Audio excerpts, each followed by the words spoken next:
much for tuning in. Thank you all so much. Tonight is going to be one of those special nights where we chat with our PDP candidate for Tobago West, Ms Tashia Grace Burris. As you can see, I have on my PDP jersey. Yeah, this is one of the best. Huh? I mean, this design to have our logos on the shoulder like this is real cute. We have to give all props. This was Mr. Duke's idea. Yeah, you have to give him props. The man know his style. The man know thing. The man know thing. So yeah, um, before I bring Tashia on, I want to just remember before she was launched, or I think the same day that she was launched, there was a little video that we presented of her.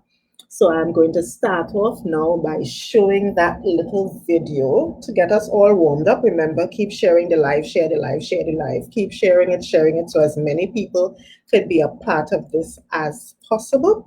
Keep sharing the live, and I am going to play this little video that introduces her really nicely, and then we could chat with her for a little bit.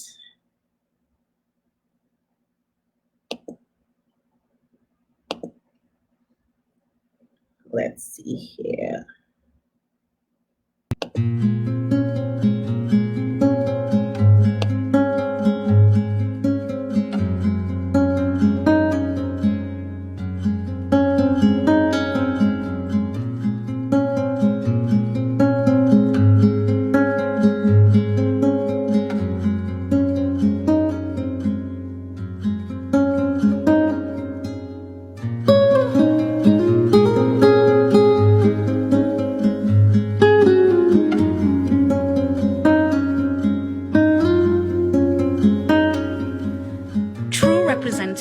Is never about image. The appearance of strength is easy enough until you have to display that strength. To choose to serve sometimes is a very lonely road. Never forget your why. Our people, our politics speaks to the values we hold near and dear, the things that are most important to us that have shaped who we are as a people.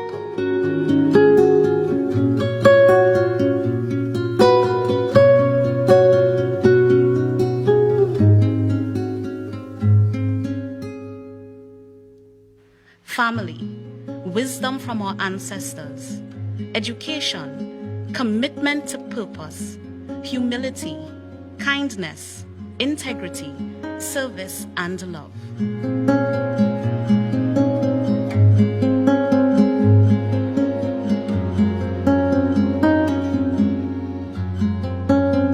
In all things, take heart.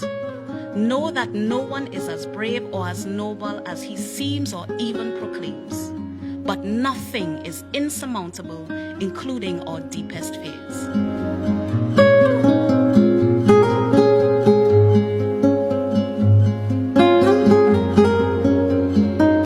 My name is Tashia Grace Burris, and it would be my greatest honor to represent you, the constituents of Tobago West, in the Parliament of Trinidad and Tobago.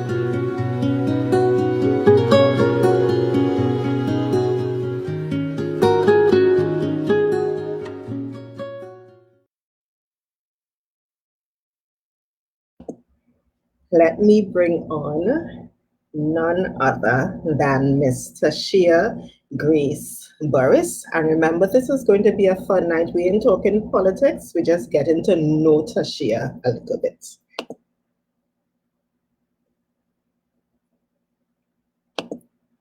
Hi, Tashia. How are you? Good night. Good night. Good night, everyone. Let me just say quickly, Mr. Duke has said good night, all PDP people. Good night, Mr. Duke.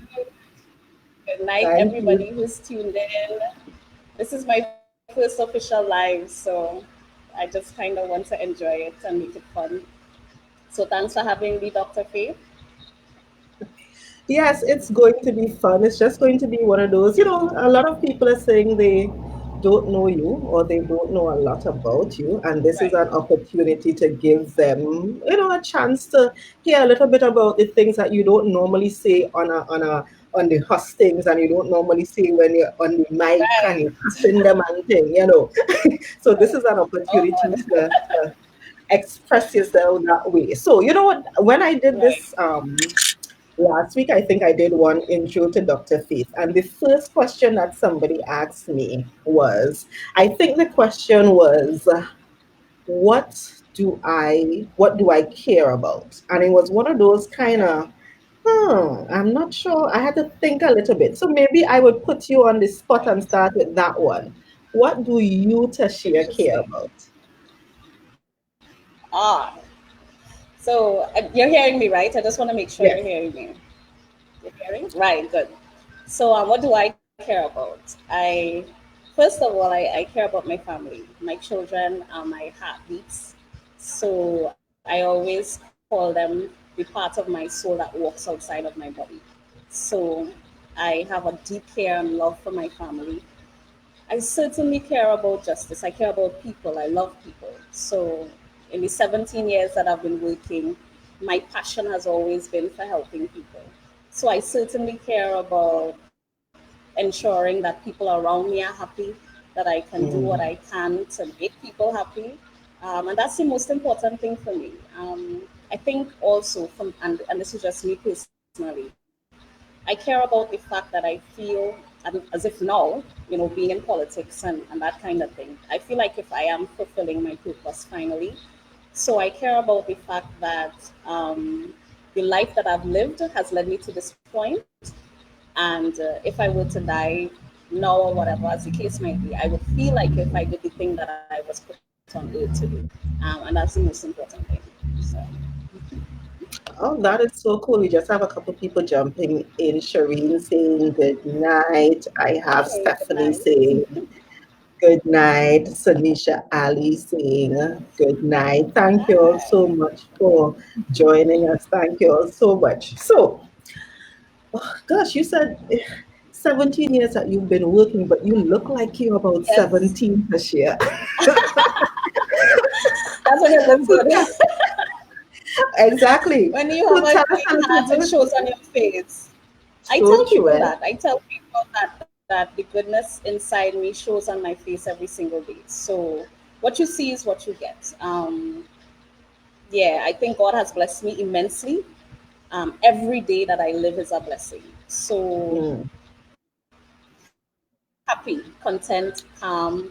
You'll give into emotions every now and again. You'll right. get flustered.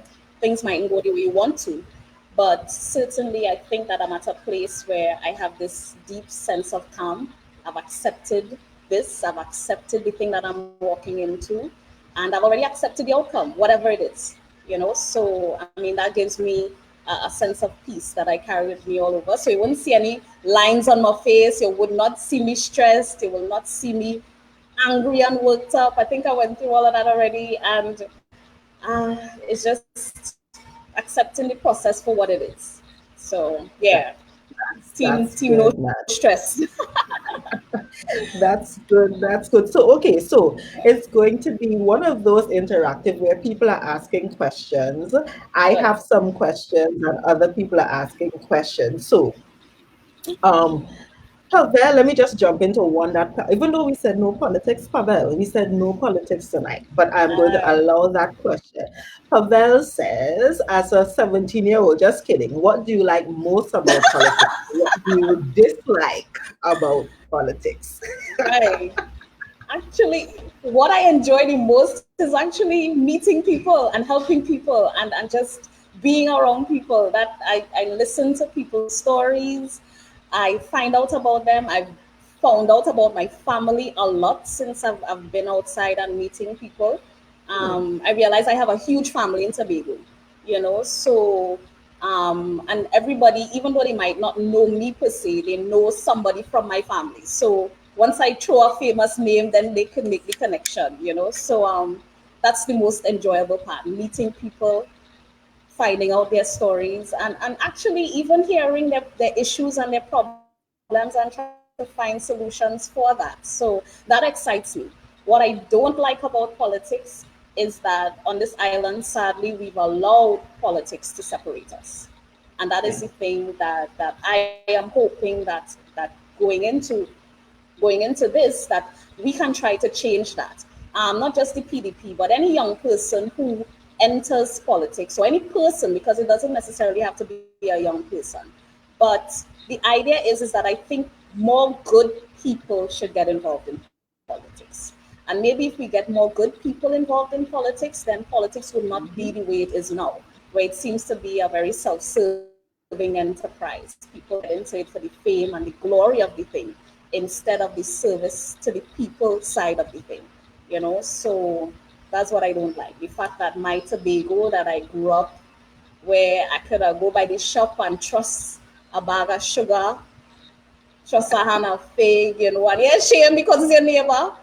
I mean, and it still exists in places, yes, but generally, I just feel like if politics has divided us, and it has made us really vibrate at a level that is lower than what I'm used to. I mean, I don't like to hear that people are fighting over food cards and fighting to get help, and they had to beg this one, and I never knew us to be that type of people.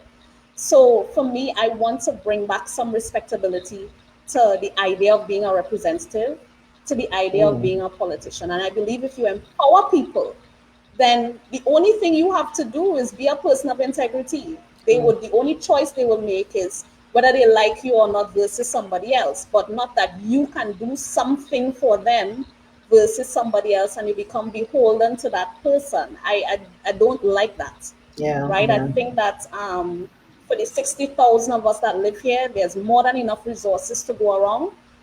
People should not be in need. And I think that we have the opportunity to change that. And that's what I look forward to actually changing. Well, that's good. So Pavel has manners, so he said thanks. No problem, Pavel. Sanisha says, what an amazing individual. Sanisha, you're talking about me or Tashia? Oh, I'm joking. I don't Tashia, Sanisha. So let me just pull up a couple other comments. So woman of class, honor, dignity, and the future. We are in good hands. Thank you, my dear. Thank you. hey, nice. That is, thank you. Sarah said, Ms Tashia and Mrs. Fate and the team, pleasant night to you Nice. all. Good night, Good Sarah. night. Good Good night. night. Good night. I saw a comment from our chairman, Dr. Ned. It says, good night, Nice. PDP. Look at our great PDP woman, Team Team Tashia. Burris. Tobago West. Yes. Nice. That is so cool. So I saw another question here, but I want to ask you, can you tell us a little bit about your childhood? Where did you grow up? Where did you go to Okay. school and that kind of thing? Right. Okay. So I'm literally a daughter of the West. I was born in Canaan. So my father delivered me, him and Miss Virginia Wright. So I Mm. always said that he plucked me from the hands of God into this world. Yeah. But we didn't stay in Canaan for long. Soon after I was born, we moved to Scarborough and we stayed there for about 13 years. So I grew up in a little house opposite our boys' Pan tent. So I have a deep love for Pan. That's the music that I grew up to. So carnival time when they would practice and stuff. I think probably the worst part of my childhood growing up there, honestly, was when they left to go on tour and they were away for some years and I couldn't hear Pan music. Yeah, so it became such an integral part of my childhood. So I love Pan music. So then after we left Scarborough, I just entered Bishop's High School at the time. Then we moved to Susoland. So that was the house that my Mm. father built. And that's where I spent the rest of my formative years. So I went to primary school at Scarborough RC School, which is the old Scarborough RC School uptown. I used to walk to Mm-hmm. school and walk back home every day. And then after Scarborough RC, I went to Bishop's High School. So Okay, and okay. that is, but What about tertiary education? right. So I actually have a bachelor's degree and a master's degree. So my bachelor's I acquired at the School of Accounting and Management via distance learning. So I have a bachelor's degree in computing and information systems with Okay. upper second class honors. And at my master's level, I went to Arthur Lockjack Graduate School of Business and I studied a master's in business administration with a specialization in international marketing management. And I also graduated with distinction. So I always tell my kids that I have a degree for each of you. So my son is my bachelor's and my daughter is my master's baby. So, so you have two children. I do. Two beautiful children, a boy and a girl. Cool. So let me go back to Havel's non-political question. Who is your favorite artist and do you like Tupac? Right. Well, you would not believe I am totally in love with Tupac. Actually, Tupac, reading his book, The Rose That Grew from the Concrete, that's the one that turned me on to poetry. So I started writing poetry because of that book in particular. But favorite artists, I have more than one. Michael Jackson. When I'm happy, I sing and I dance. So Michael Jackson, my playlist on my Fire Stick for YouTube is Michael Jackson, Bob Marley, Damian Marley, love Tupac. Who else do I love? I love soca, so I love Marshall. I actually love classical music too. So I love Janet Jackson. I'm listening to HER right now. She has a beautiful voice. I don't like anything new. I'm a 2000 early 90s baby, so I'm very, very old school like that.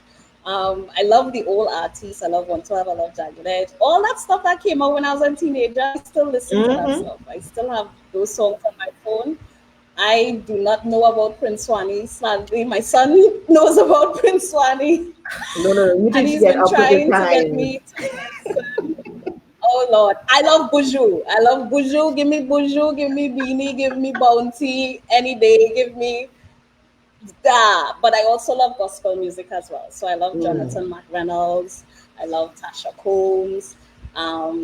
Anything that gets my spirit going. Dietrich Haddon, Jamaica Joe Haddon, anything, praise music, CC and BB Winans, anything. Wow. So I listen to just good music. I'm a fan of good, great music. And you know, that is true because, I mean, just before we came on, she had to run to turn off the music. Yes, because I was dancing in my living room trying to find the best place to put this laptop so you could get to see me, but music is playing in the background. My Friday nights are spent in Tobago. So hi Hyacinth, thank you for joining. Thank you so much for joining. Zia said it's just she's just so in love with both of our loves. Thanks, Zia. Oh, nice, yes. So Rasta woman rules. Says, good night, and he's watching. Good night, thank you Mr. so much. So cool. Now let me go back to kind of King Kurt, you didn't hear me say no politics, no hearting today, but I'm going to ask you the question anyway. King Kurt says, blessings. What resources in Tobago do you think should be increased to increase the most to benefit Tobago?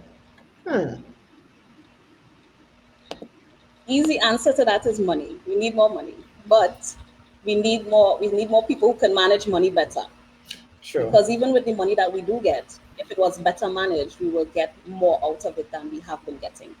So I have a vision for a Tobago 20 years from now where we have sustainable industries, where young people who qualify themselves and come back home can get gainful employment in their field of study.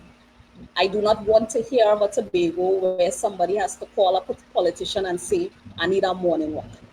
I don't want to live in that Tobago anymore. I want to live in the Tobago where communities are empowered so that you don't have a situation where you have a THA controlling everything and not empowering people in communities to be better for themselves. Why should 70% of our employed persons work for the THA when we can create sustainable industries, shelve that idea and have maybe 30-40% of that sector directly employed with the THA for administrative purposes and have the bulk of the money and the bulk of the resources sent to our communities? I mean, take for example, I would love to see the day when, and this is just me pulling a rabbit out of the hat. Let's just say BlackRock, for example. The best pepper sauce in Tobago comes from BlackRock. And there's this project where we're going to identify some land in BlackRock. We put down all the peppers. We create agro-processing industry down there. It employs the persons living there so that they can live there, they can work there. The money that they spend stays there because their kids go to school there. They don't have to take a car to come to Scarborough in traffic to go to work, to drop off kids, work, back, pick up kids and come back home. They can be home, they can build their communities. That everything happens in Black Rock. And the only intervention we have as a THA is to get that finished product from pepper to pepper sauce in bottle, labeled and boxed. All we need to do is ensure that it gets to the export markets. And we have tons of export market potential. We have Trinidad, that is one of the biggest right there. We have the diaspora, which is everybody knows somebody who lives in New York or lives in Miami or lives in the United States. So when you think about the things in each community that we could monetize, I really honestly think that we could have done more with $40 billion. Yeah, we could have done much more. And that's me putting it mildly. So yeah, I think first of all, we need the proper persons in charge to manage the resources. There is endless talent out there. We have Tobagonians who are qualified in all spheres of endeavor. I would encourage those who want to come back home to contribute to come back now and to make themselves available. And that is not about politics, it's about building the capacity of the island to take care of itself. So once we get the right people in charge and we get enough money to do the things that we want to do, then I can see Tobago becoming first world in no time. Yeah. Cool. So Father Phil says, hooray, you went to our school. Cool. Yes. Franca, who Bishop alumni. Franca just like Bacchanal. So Franca here says she here for the politics. No, Franca.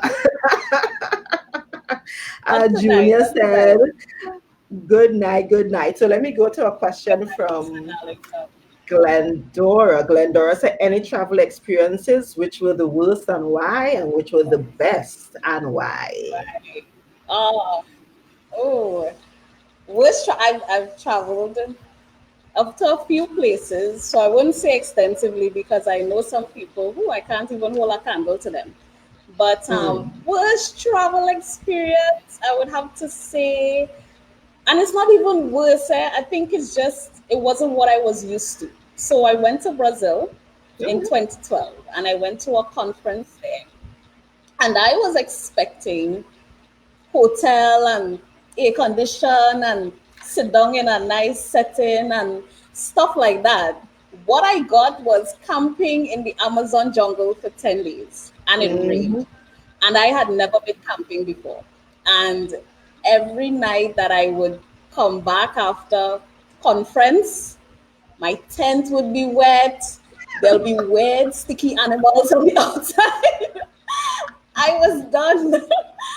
So, but the thing is though, is that, and you know, they didn't tell us what would be required of us. So I am a meat, at the time I was a meat eater.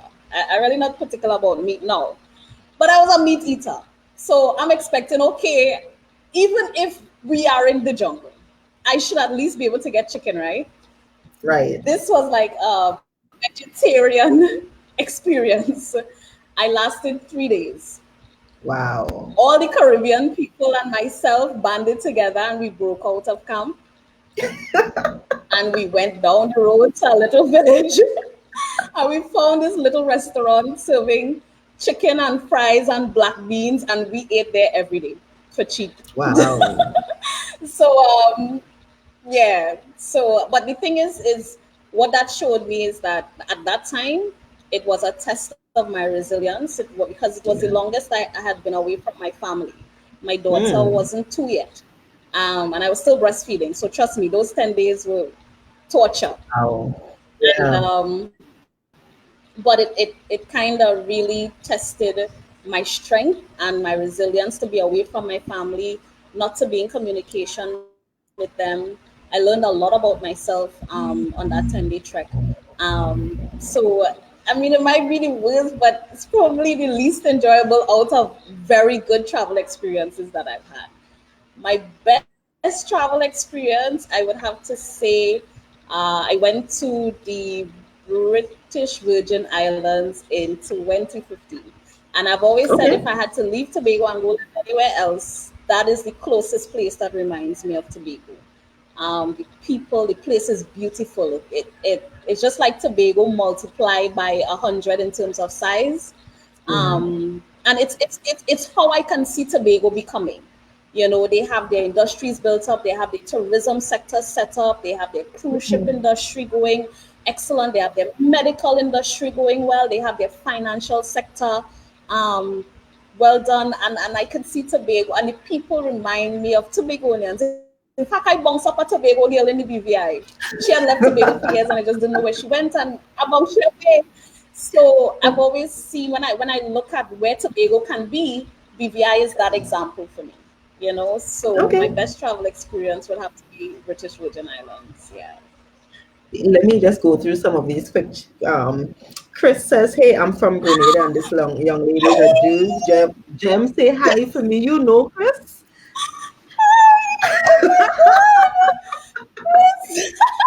Well, so Chris is on. Right. Uh, Right. This is locked on. That's good. King Kurt said he loved the answer about management and money, which is wonderful. Good. Celestine Silver says we need a bigger population in Tobago so everyone can survive and make it, which is critical. We need economies of scale. We need more. We need at least 100,000 Right. people on the So, island every day. well, this is my thought on that, right? Um, I don't necessarily agree with the idea of a larger population because my concern would be where would these people go? I Right. kind of want Tobago to remain green. And when we're talking about cutting down lands to build houses versus growing food Right. or versus keeping the environment in a particular way, that is my concern with population growth. However, if we were to build our industries in a particular way, tourism, agriculture, medical, whatever we're looking at, sports, whatever we're looking at, then we can have a transient population. So if it is we're looking Mm. at upping the amount of people who visit, then it means that hotels would always be filled, guest houses would Yeah. always be filled, services would always be needed because you always have people coming on the island.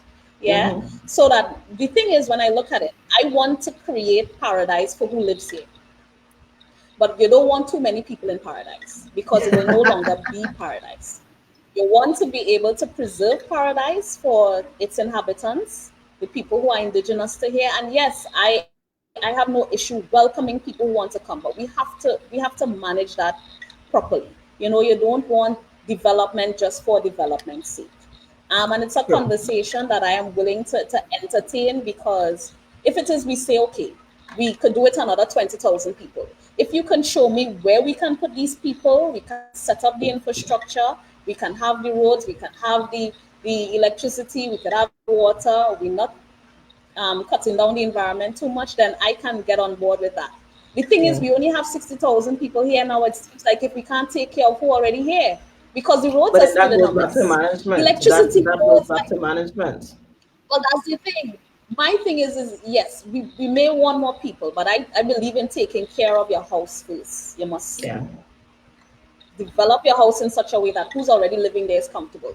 So certainly, electricity going almost every night somewhere in Tobago, that never used to happen. You understand? We're still having issues for water. We're still having issues with the road network. We're still having issues with congestion. We're still having issues with access to goods and services. We still have serious healthcare issues for who live here. So you want to put more people on top of a system that might not be able to accommodate them. That's not proper planning. So if it But is again, that we're talking about increasing population, no, I was saying go that ahead, go ahead. that goes back though um, to Begonians defining for ourselves when we say development, what does that mean? It does not necessarily mean we have to put up big Exactly. concrete structures and that kind of thing. We have so much Okay. sunlight Yeah. here that our electricity should be running on solar. So we should never be out So of yeah, electricity. We have have an sun. issue with electricity. We should never have an issue with that. So those are the things that we need people who are young and innovative to think through and to implement and to see it within our own generations. And that is the kind of management and that's the Yeah. kind of development I am hoping. So let me just go through a couple questions again, a couple comments. Chris says, Yes, she's intelligent, true daughter of the soil. Giselle Shipley said she actually rock and come in. Giselle, look now, look. When I say rock and come in, I want to really rock and come in. You Me rock and you and will come in get on time. there. She said she late, but what we talking about? Oh. Oh gosh. Let's see here. Mariette says, good night, ladies. Constructive conversation. Thank you. Thank you. Let's see. Thank you. Zia seems to Yes. be asking a kind of hard question. Let me see what Zia says. What do you think should be the first order of business for you and Mr. Duke after successfully fighting this election? Zia, we said no politics. You didn't hear that part, Zia, but She's asking a hard question. Oh goodness. But I will answer. yeah. Well, the general election would be right before the THA election. And I am Mhm. all for blackout 2020, blackout 2021. So Amen. the first order of business, Parliament is going to convene. If the election happens when it should, August, September, somewhere around there, then the first order of business for Parliament should be to pass a budget. My hope is Mhm. that Tobago can have the kind of voice through myself and Mr. Duke to be able to advocate for more financial resources for Tobago. COVID has exposed some ugly truths. The fact of the matter is that we are at the mercy of central government. Yeah. They had to give us money to pay gratuities. They had to get social grants were being processed through the ministry in Trinidad. It's only this week they decided to hand the process over to the division, and that's crazy. So Mhm. people have been waiting all this time. You realize you're overwhelmed down there. You're now sending our applications to us when we should have been processing our applications first to begin with. Whole time. In Mhm. addition to that, where is Tobago's rainy day fund? Emergencies, disasters will happen. So you're telling me if a natural disaster strikes Tobago, we have to wait on somebody in central government to decide how much money we need to get ourselves back up and running. That's not proper management, Right. and we need to do better. The reality is that for the amount of money that we have received, we should have had a rainy day fund to take care of our people.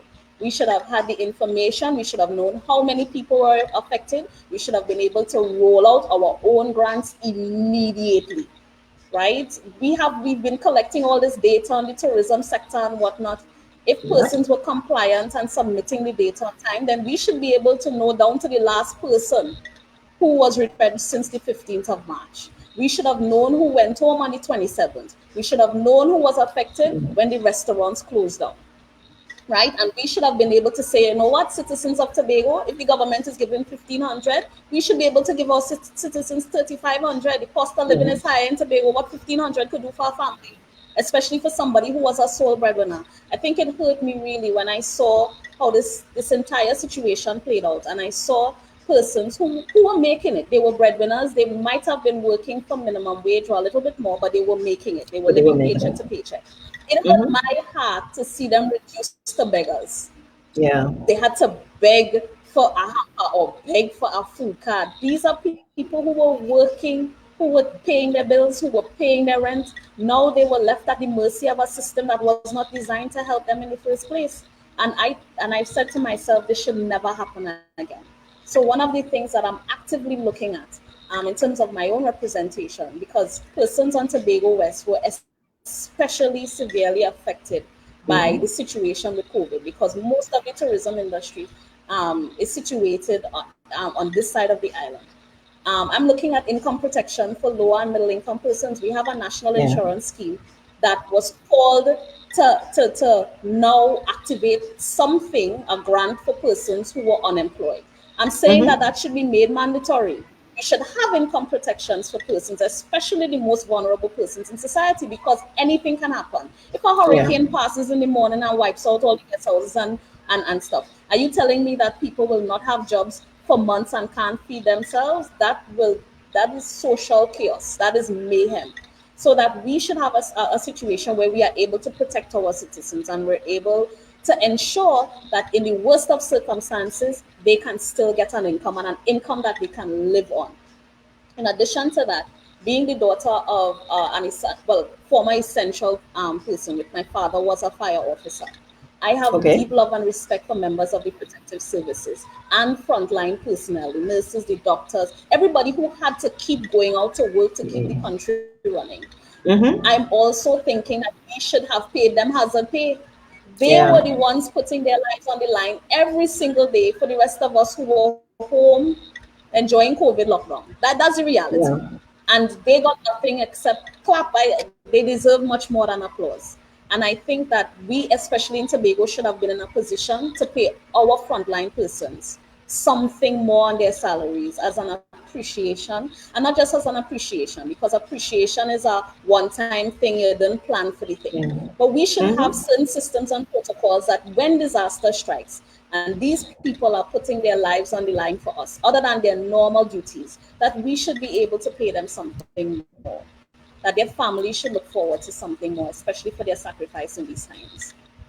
I completely agree with you, and I think going back to, I said it at the beginning of this whole thing, that given, you would think that there would have been an easier transition, because given that you have PNM in Trinidad and PNM in Tobago, our THA could have said, "Hey, all you're taking too long. We running with this. We paying we people, Right, and all you give it back we right, money when right. when you all figure it out in Trinidad, Work but we out need to pay our the people. We need to situation. pay our Yeah. people now." Exactly, and those are the kinds of things that it takes leadership, but it takes being able to think outside of the box, and it takes not just following instructions, but thinking on your Exactly. feet. So let me just go quickly some of the comments. Shirley said, "I'd like among your first order of business to be Tobago's autonomy," and we will come back and have a full conversation about what Tobago's autonomy I means love that. to the PDP. We will do that.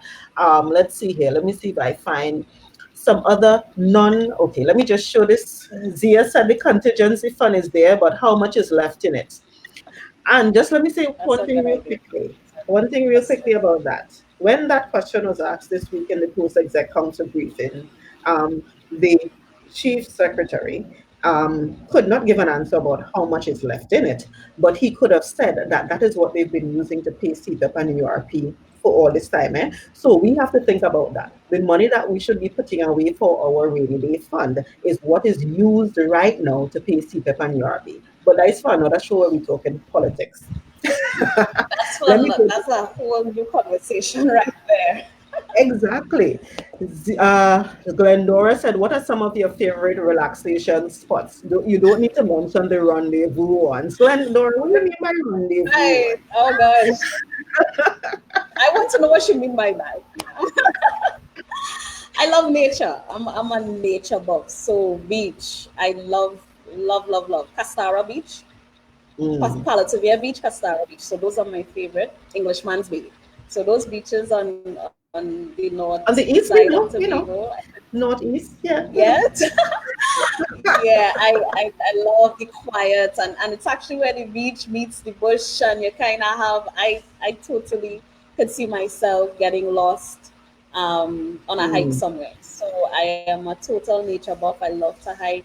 I went to that Twin River in Goodwood. In actually in the video that you showed of me, that was filmed at Palatavia Waterfall. So that's actually my Okay. favorite waterfall. So I climbed up the side of the waterfall and went up on the rocks and stuff.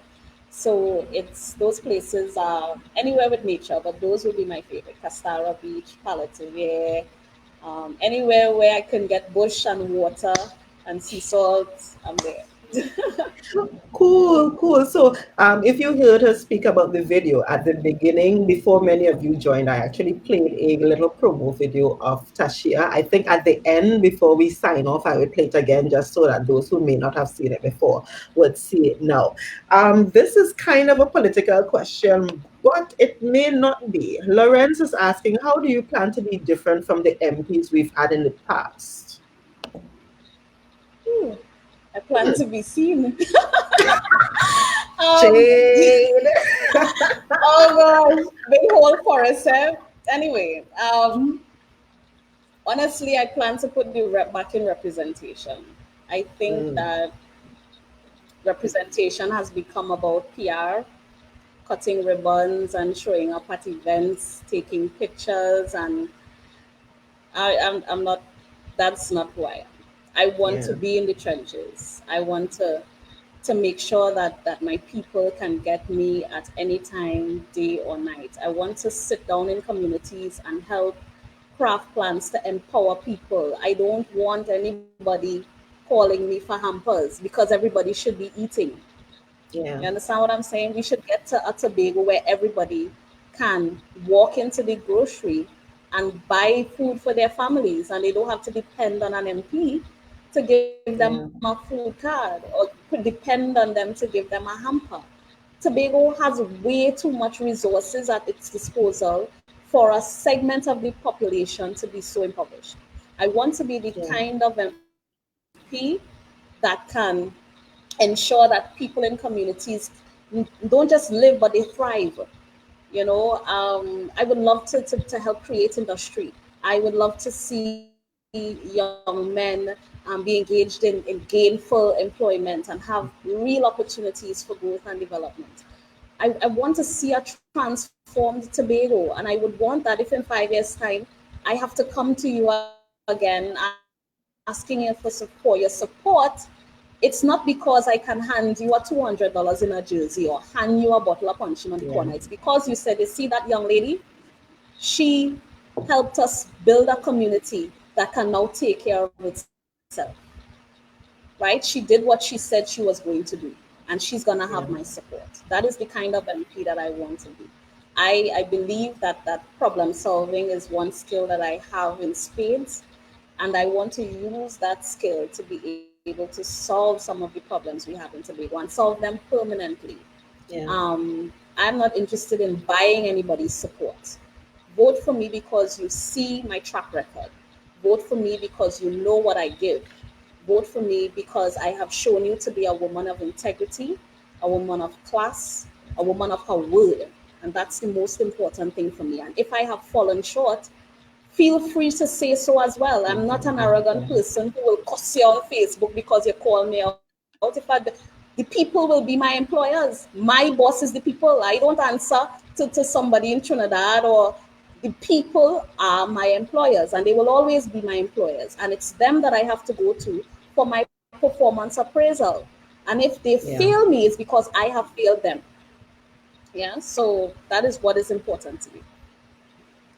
So Cecilito says someone that appreciates the environment. That is what we need to assist with effective leadership. And guess who is on? Hi, mommy.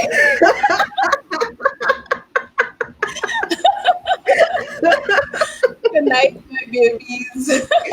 Oh, good. So they're locked on, and I'm sure since they are on, it means that my parents are looking. So good night, mommy, and good night, daddy, and thanks for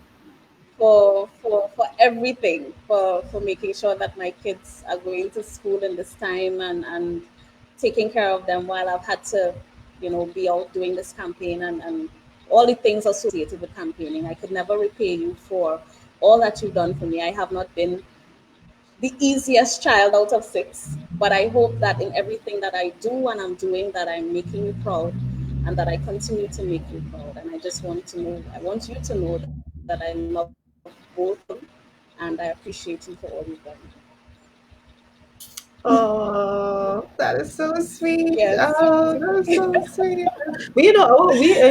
Having good parents makes such a difference. And you recognize very quickly that having parents who were good to people is the best, because I remember one quick story. I remember when I just started campaigning for 2017 elections and walked towards a woman's house. She may be on now, I'm not sure. And the bad-eyed woman hit me. Oh, if bad I could have killed, I would have dropped down dead. Oh, you would be dead in the wrong. And then when she finally, started talking, and then something about my mother came up, she said, "Oh, that is your mommy?" And then that changed the entire conversation. The whole tenor of the thing, the whole thing. So having parents who were good people is such a blessing, and it's such a good thing that, we get to benefit from the goodness of these people who were good people themselves. In fact, in going out and meeting people, a lot of persons who didn't know me, when they heard who my father was, they're like, you as brother B daughter? Nah, we support. Brother B was a good one or is a good one or whatever. So it's almost like if even with what he did, he would not have envisioned me going into politics. You know, my father actually wanted me to be an actuary, but I hate math. I hate economics. So but now I'm seeing that all the good that he did in his life is really coming back to bless me now.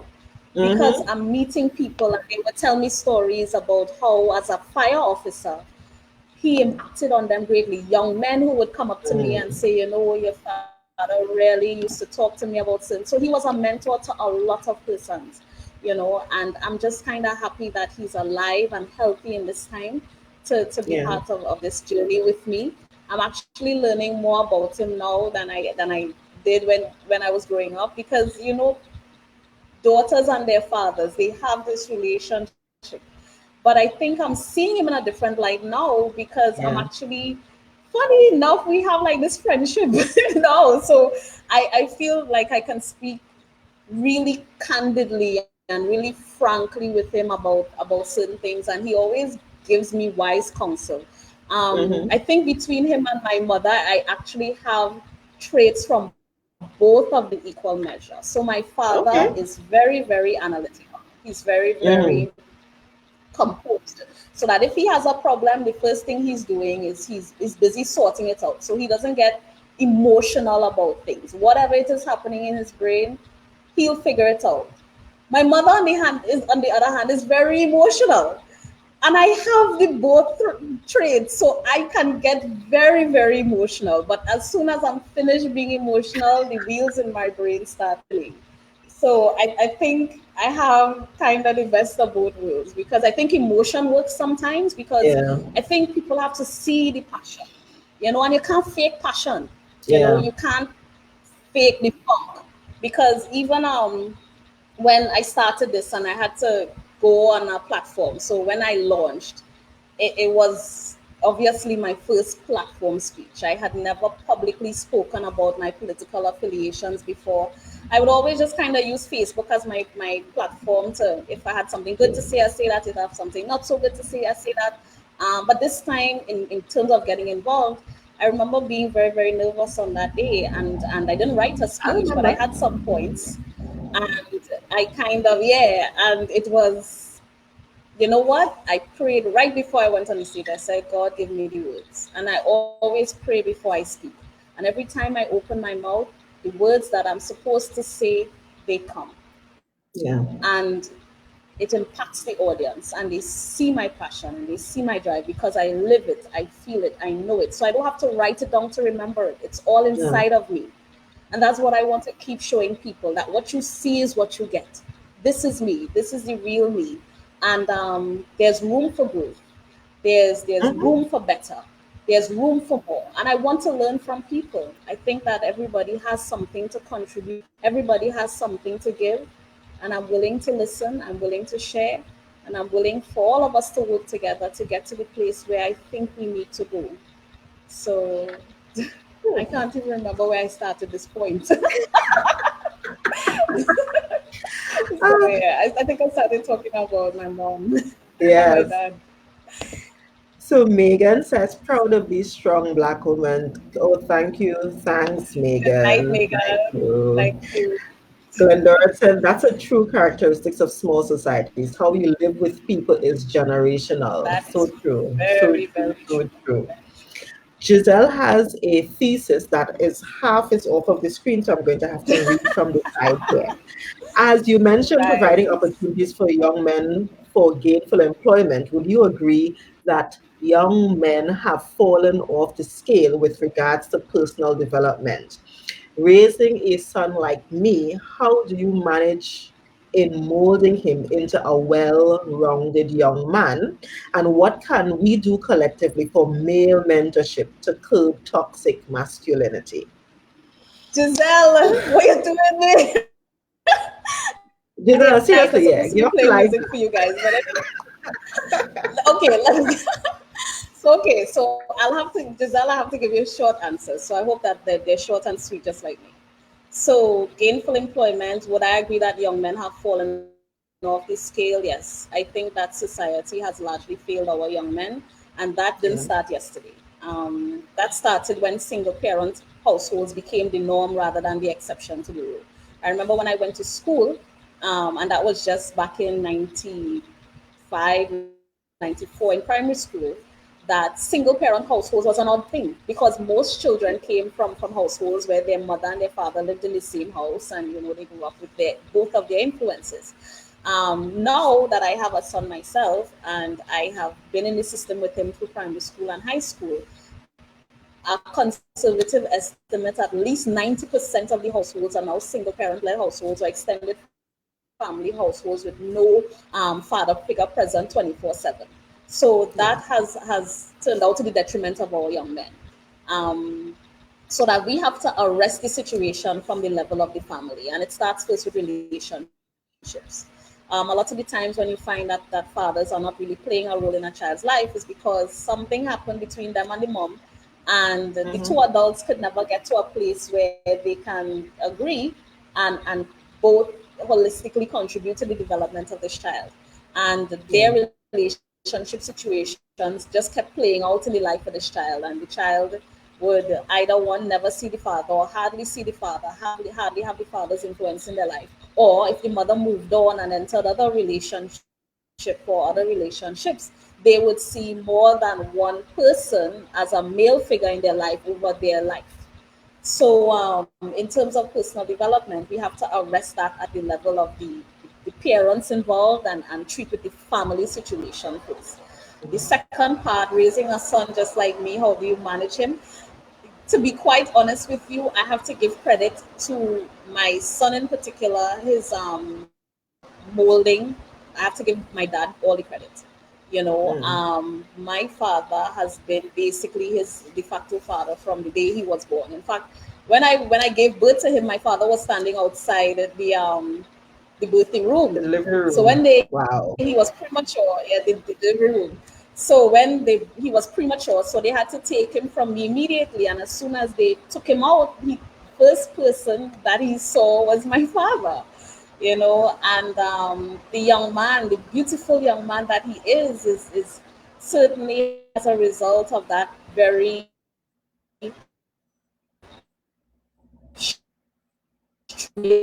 that from my and certainly from me, I have cultivated a relationship from early o'clock where I established an environment where he felt comfortable being whoever he was. I would allow him to speak freely because I don't believe in the idea of children being seen and not heard, Mm-hmm. because they have feelings, they have emotion, they are adults, and the world that they are living in now is far removed from the world that I grew up in. We need children to speak. We need to know what's going on with them. We need to hear their feelings. We need to hear their ideas. When I grew up, I couldn't imagine a 12-year-old being a multi-millionaire Yeah. from an application called YouTube, just opening presents. But now that is a norm for them. I have True. seen my daughter, for example, she was exposed to technology early. So from the age of 2, when I started my master's, she was on my laptop like a pro. And I've seen her download apps and make videos, and these things were I could never even dream of doing these things when I was her age, when I was growing up. So we have to recognize that the world that they live in is far removed from the world that we lived in. And it's more Yeah. important now more than ever that we establish those lines of communication with our children, because literally they don't have to access anything.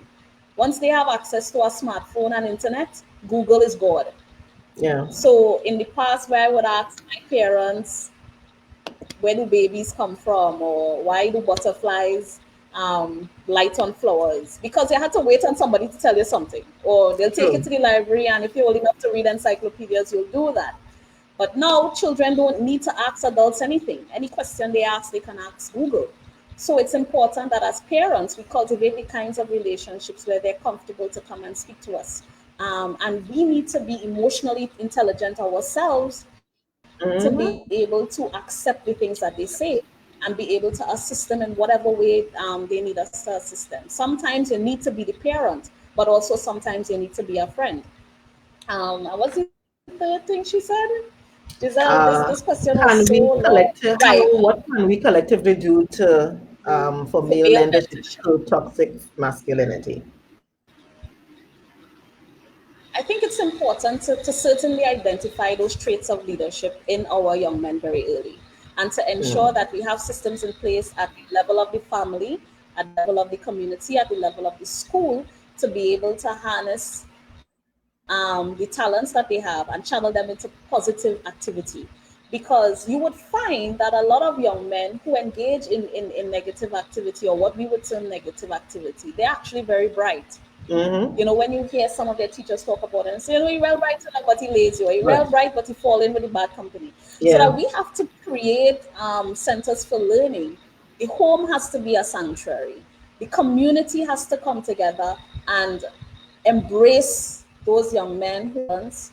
And it has to be a cycle because when we grow them and they become successes, they must be able to mentor those who are coming behind them. So I think it's important, especially, and those things could happen in a society the size of Tobago. I mean, there's Yeah. 1.3 million people down the road. We only have 60 million here, 60,000 here, sorry. So that Mm-hmm. we know the young men in our society who are upstanding. They went to study, they came back, they are the doctors, the lawyers, the fire officers, the policemen, the gardeners, the young businessmen. We know who they are. We just need them to get together and we need them to start to step up, even if they don't have children of their own just yet. Yeah. We need to have our men step back Connected. up and take their place as the head of the household, the head of the community. We must be able to respect our men. I mean, I can go into more, but I am disappointed in what I see passing from male leadership at the level of politics, right? And I know we could do better. And I know that our men could do better. And I would want to see more men step up and step into the realm because I think we don't have enough examples of positive male role models for our young men to see and emulate. And I think it's something that we really have to seriously look at in the Tobago space, whether we have to promote them, we have to set up the programs in the communities to ensure that they are there. I mean, even at the level of the schools, male teachers used to be a norm when I was in school. Now you hardly ever see male Not teachers, anymore. and that says a Mm-hmm. lot because it's I think it's difficult for I mean I'm a single mother, but I don't profess to be able to do the things that a man could do for a boy child. Yeah. But what I did is certainly his influence is there with his grandfather, and the persons that I chose to be his godfathers are men that my son could look up to. So Yeah. that I have always said to him, I know you're getting big because he's 16. I said, you know, you're getting big. I know your grandfather is old school, so you might not be able to talk to him about everything because he may not understand some of the things that you're going through now in a different era. But these guys who are your But godfathers, they have grown with you, they have known you since you were a baby, you can trust them. So even if you can't yeah, come to me as your mother and talk about total man. something, you have men that you can go to and who will take care of you, who will protect you, who will support you, and if need be, break the news to me that I don't get a heart attack and calm me down before I have to deal with whatever I have to deal with, right? Yeah, so it's important for even us as single mothers to create support systems for our young male children to ensure that they're always surrounded by positive examples. Yeah, so I think there's a lot of work to do there. True. Aisha asks, who is or was your favorite politician and why? Ooh, this is Hmm. interesting. Aisha, oh my God, you bold me a Yorker, boy. You know, to be honest, and yes, I have to kind. Oh gosh, I can say two. I can put two out there, and I'll have to give Okay. reasons why. Ian Robinson to begin with because I met him Mhm. twice in my lifetime, and I've always followed his career, and he is to me the epitome of what a politician should be. He Okay. was always dignified. He was respectful. I mean, his name is revered, and even today, I think that we've done ourselves a disservice by not teaching our children about him. We Yeah. should have part of our education system that history of Mr. Robinson.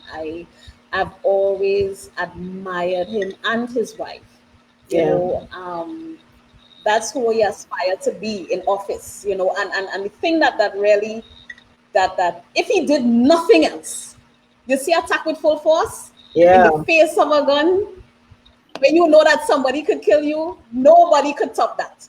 Nobody. I don't even think there's a politician alive in parliament right now would stare down the barrel of a gun and tell the protective services attack with full force. I've not met Oh, that politician, so I don't know if that exists. If there's somebody out there who would do it, fine, good. But Mr. Robinson did it. did it. Mm-hmm. Oh, wait, what's happening?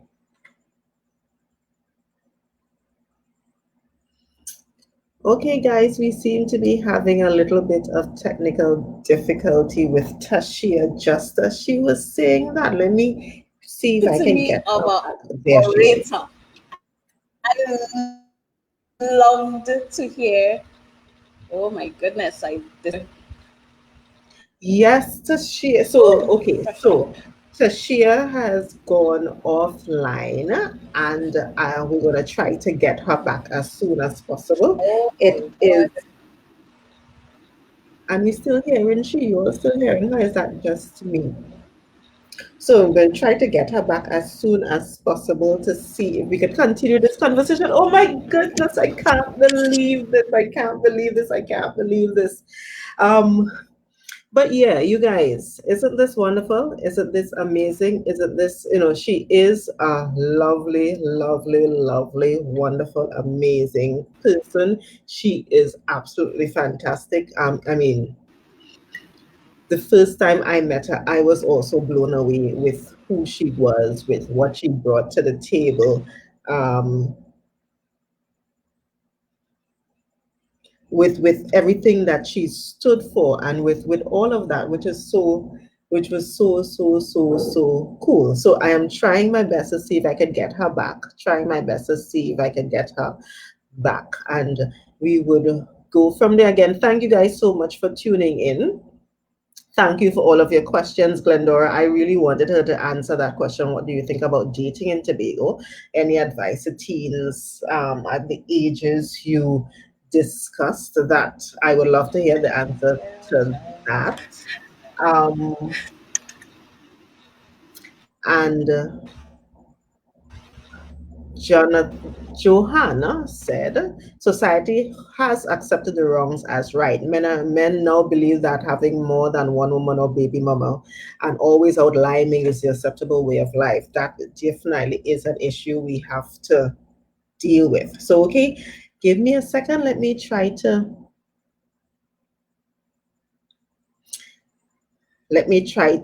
get her back while we deal with this. By the way, let me be honest with you all. Since about 1 o'clock, we have been working to try to have this work. When I tell you, this has been trying to get to get to get to get um the internet working and to get all of that stuff working. This has been so trying. So the fact that we went for what, a whole hour with no issues is actually amazing. I see she's trying to get back on now. Let's see if it works. Let me give her a little bit more time for her camera and stuff to come back up, and we would go from there. We would continue from there. If you have more questions, type the questions. Remember, this is supposed to be one of those non-political, let's just get to know Tashia kind of session. um I kind of want to know about her favorite color, and that kind of stuff, whether she has tattoos like I do, that kind of stuff. So we will see. See, this is the thing about technology. It does not work when you absolutely need it to.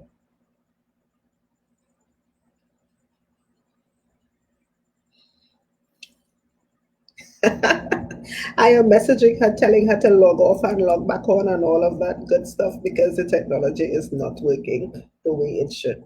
So anyway, while we wait for her to thing again, thank you all so much for coming on. Sean, what was your question? What are the ways in which we can use technology to develop Tobago? That's important. That's actually very, very, very important. And I think just, you know what I recognized, and I'm not sure if anybody else have noticed it. You know that the rest of the world, there are actually people who were doing 3D printing of masks and those types of things.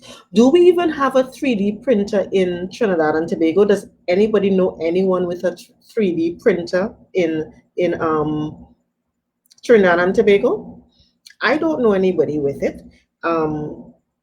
So it's simple things like that that we need to think of. So, okay, so I'm saying she's trying to get back in and it's not working again. So I may have to, would you guys indulge me if I go offline for a little bit? I go offline for a little bit, fix this, and then we would come back. So let us try to do that because this is her night. You all don't want to hear anything about what I have to say about anything really. And I'm seeing that she is trying to come back on. You, when you say you do, I do, Lawrence, what do? You have a 3D printer? I hope that's what the answer to that question is. Type quickly before I get offline. You have a 3D printer? Is that what you're saying? Because that would be wonderful if you do. That would be amazing if you do.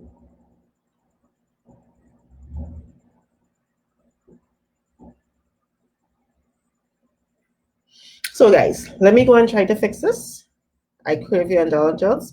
I'm going to go offline for a second. We're going to come back on shortly. And as soon as we could fix it, I would